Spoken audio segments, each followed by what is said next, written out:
சீதா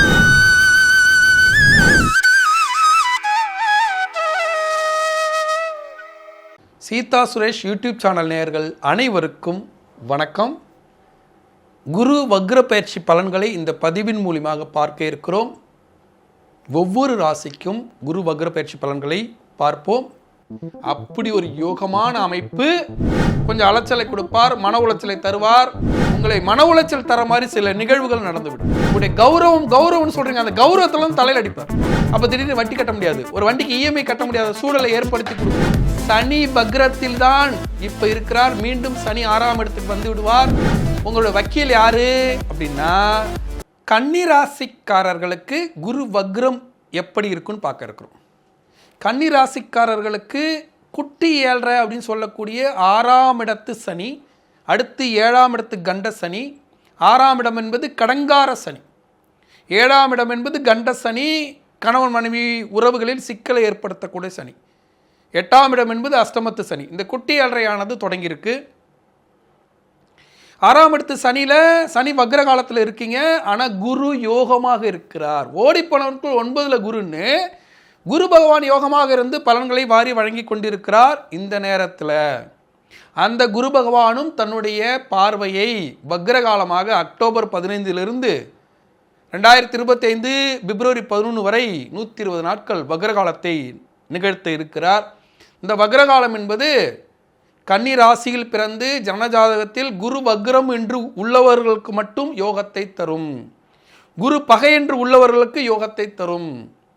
அதே சமயத்தில் குரு நட்பாகவோ ஆட்சியாகவோ உச்சமாக உள்ளவர்களுக்கு இப்போ நல்லா இருக்கீங்க, அக்டோபர் 15 பிப்ரவரி 11 வரை வக்ரகாலத்தில் சிறப்பான பலன்களை தரமாட்டார் என்பதே நிதர்சனமான உண்மை. அதே சமயத்தில் சனீஸ்வர பகவானும் வக்ர காலத்தை நவம்பர் 4ஆம் தேதியோடு நிறைவு செய்து விடுவார். அதனால் கடன், நோய், எதிரி இந்த விஷயத்தில் கவனமாக இருக்கணும். நேற்று வரை சிறப்பாக இருந்தோம் என்று தலைகணத்தோடு இருக்கக்கூடாது.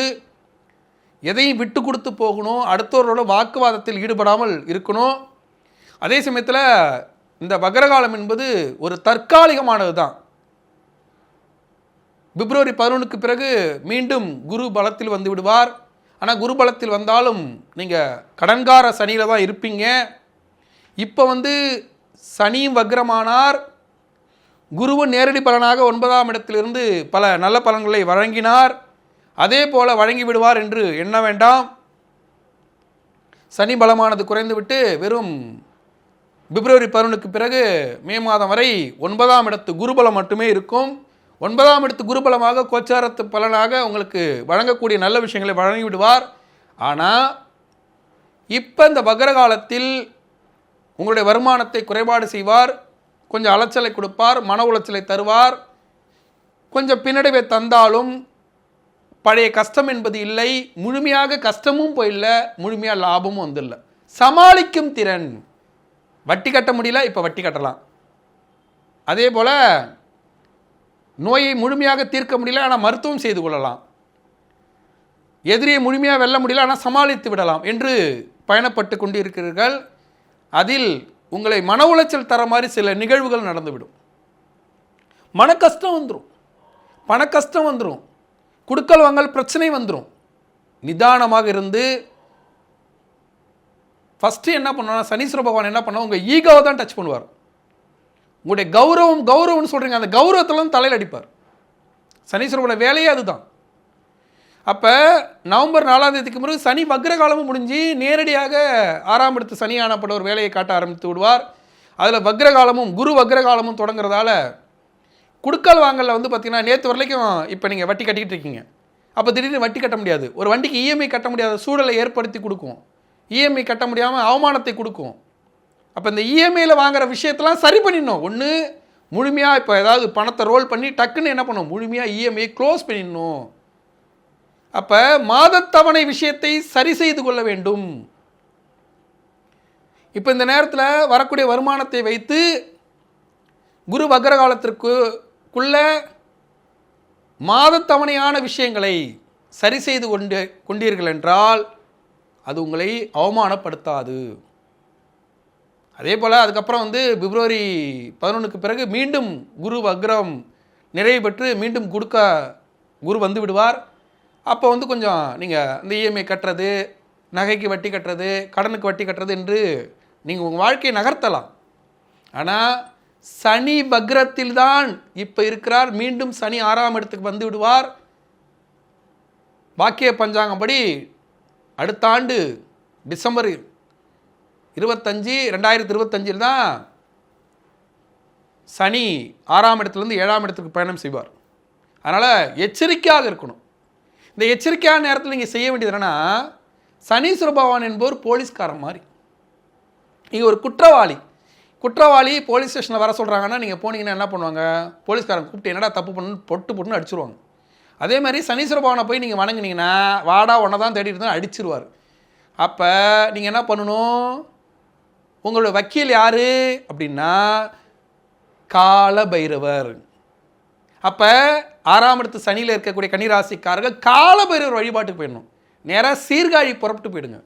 சீர்காழி சட்டநாதர் இருக்கார் இல்லையா, சட்டத்தின் நாயகனவன், சட்டம் பேசி சாதிக்க வைப்பவன், உங்களுடைய நியாயத்தை சொல்லி புரிய வைப்பவன். கன்னிராசியா நேராக கிளம்புங்க, சீர்காழி சட்டநாதரை பாருங்கள். அங்கேருந்து நேராக மாயவரம் போங்க, அங்கே மேதா தட்சிணாமூர்த்தி இருப்பார், வள்ளலார் கோயில். இது ரெண்டையும் நிறைவு செய்து விடுங்க. குரு வக்ர காலத்திற்காக மாயவரம் மேதா தட்சிணாமூர்த்தி, நந்தி மேல் பயணிக்கக்கூடிய, நந்தி மேல் அமர்ந்திருக்கக்கூடிய மேதா தட்சிணாமூர்த்தி மாயவரம் வள்ளலார் கோயிலில். சனி 6ஆம் இடத்து சனியாக இருப்பதால் நீங்கள் சட்டநாதரை வழிபடுறீங்க. சட்டநாதருக்கு ஒரு அர்ச்சனை. இது ரெண்டையும் கீப்பப் பண்ணும்போது அவங்கவுங்க படத்தை வாங்கிட்டு வந்து சனிக்கிழமை காலையில் 6 to 7:30 குளிகை நேரத்தில் சட்டநாதருக்கு ஒரு கொஞ்சம் பூ போட்டு ஒரு நெய்வேதி ஏதாவது சாப்பிட வச்சுக்கலாம். இல்லைன்னா பூ போட்டு ஒரு சூடம் கொளுத்தி வத்தி கொளுத்தி வணங்கிடலாம். ஓம் காலகாலாயுத்மி காலகஸ்தா எதுவுமே தன்னோ பைரவ பிரசோதயாது என்று சொல்லி சட்டநாதரை பைரவராக வழிபடும்போது சனி பாதிப்பிலிருந்து விடுபடுவீர்கள். குரு வக்ர காலத்தில் மாட்டிக்கிட்டாருப்பா, நான் என்ன பண்ணுறது அப்படின்னா மேதா தட்சிணாமூர்த்தியை மாயவரத்தில் வள்ளலார் கோயிலில் வாங்கிட்டு வந்துடணும். வாங்கிட்டு வந்து வச்சுக்கிட்டு வியாழக்கிழமை காலையில் குருவோரை அதோட யமகண்டம் 6 to 7:30 அந்த நேரத்தில் அவருக்கு ஒரு பூ போட்டு தீபம் காட்டும்போது வக்ரமானது குறைந்து விடும். அப்போ குரு வக்ர காலத்தில் வரக்கூடிய குடுக்கல் வாங்கல் பிரச்சனை, கடன் பிரச்சனை, அவமான பிரச்சனை, இது எல்லாம் தீர்ந்துடும். அப்படி ஒரு யோகமான அமைப்பு உங்களுக்கு இருக்குது. அப்போ பிரச்சனை என்னன்னு சொல்லிட்டேன், அதுக்கான தீர்வு என்னன்னு சொல்லிட்டேன். 6ஆம் இடத்து சனி கடன் நோய் எதிரியை கொடுப்பார்.